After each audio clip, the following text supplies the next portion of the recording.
Public Radio. This is In Focus for Thursday, July 7th. I'm Carolyn Hutchison. Thanks for joining us. In the second half of the show, we get ready for summer music camp for more than 50 children.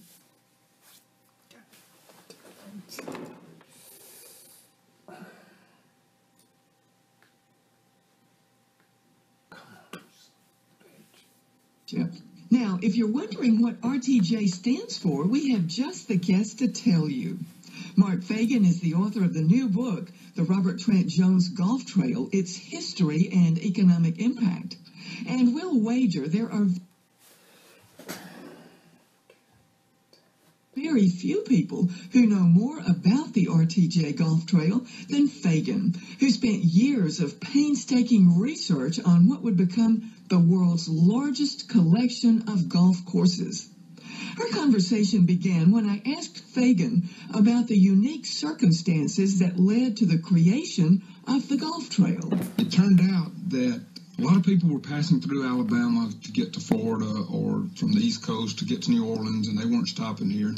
The idea to do a golf trail was rather unique. It allowed people to stop in Alabama, spend time, and if they're good for tourists for 7 days, they're even better as retirees for 365. For the past 25 years, you have been working on this project with Dr. Bronner. Tell me about the economic impact. You have two aspects here. One is from the original construction spending, you have a multiplier effect, and that's how many times the money gets respent. And so with this particular project, you have 26 golf courses, 8 resort hotels. And then around those golf courses, there have been over 8,000 houses constructed, and then hundreds of $1 millions in commercial development. So you have roughly $4 billion initially, if you look at those components. You have roughly an $8 billion impact just from the initial construction spending.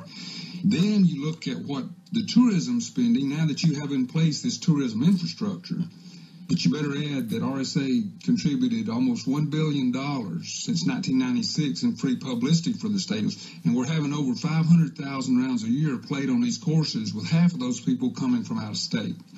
So you have this continued tourism spending, and it went from $3 billion in 1990 to practically $12 billion in 2014.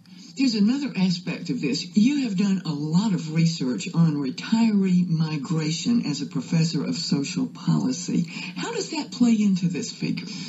Retirees, especially affluent ones, are the ones most likely to migrate for retirement.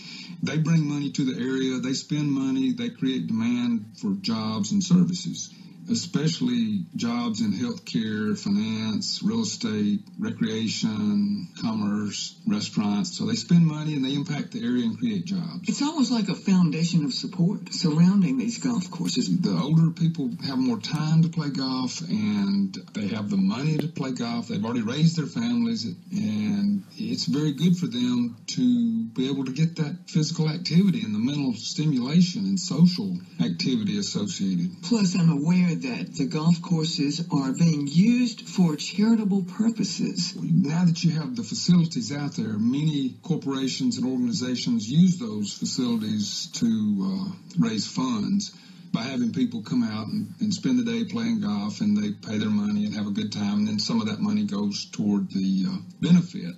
Let's take a moment to celebrate the Robert Trent Jones golf courses in our coverage area. The Grand National is at Opelika, Auburn, Capitol Hill in Prattville, Cambrian Ridge in Greenville, and Highland Oaks in Dothan. And close by would be Lakewood Club at the Grand Hotel and down in Fairhope, Point Clear.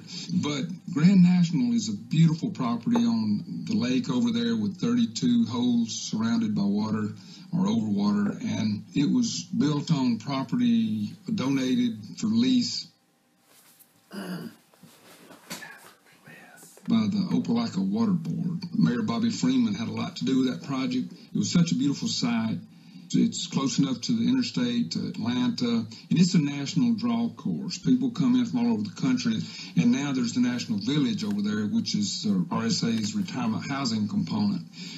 After that, Highland Oaks was constructed down in Dothan, And Mr. Hugh Wheelis donated property that his dad originally obtained and had an old airstrip that was closed. So Highland Oaks is a 36-hole facility with housing surrounding it and apartments, and the impact has really been tremendous over there for Dothan. What was the thinking originally about the trail itself? Some of the golf courses are located near metro areas, others are more rural. The trail concept began with 4 facilities, one in Mobile, Auburn, Birmingham, and Huntsville. And they needed to be close to urban areas in order to have play to support the facility, in addition to bringing tourists.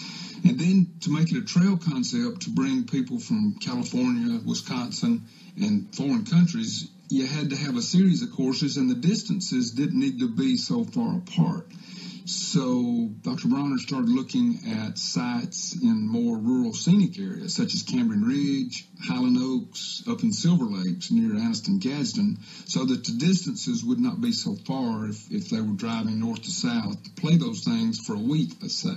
Cambrian Ridge is such a beautiful site. And Grand National, right next door to Grand Georgia listeners. Grand National gets a lot of play out of Atlanta. It's close to the Atlanta airport and Columbus, Georgia. The military involved over in Columbus come and play. Tell us about Robert Trent Jones Sr. He is the most prolific golf course architect ever, and he's built courses in, I think, every time zone around the world. Worked on over 400 courses. He started in the early 30s with a Canadian architect. By the time 1990 rolled around, so he already had over 5, maybe 6 decades of experience before he was approached by Dr. Bronner to do the golf trail. But he was highly interested in it, and when he came in 1990, he was 84 years old.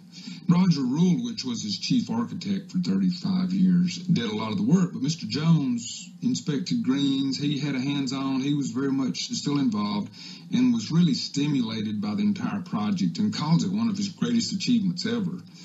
He was able to make it to Capitol Hill during the construction, 97, 98, 99, but he died in 2000 at 94. I thank you for your time today, and I hope that we can talk again in the future because you're an expert on retiree migration. Thank you so much. Mark Fagan is a retired professor and researcher on retirement development and social policy. He also is the author of the book, The Robert Trent Jones Golf Trail, Its History and Economic Impact. During the research for the book, Fagan worked closely with David Bronner, who is the director of the Retirement Systems of Alabama, who created the Robert Trent Jones Golf Trail.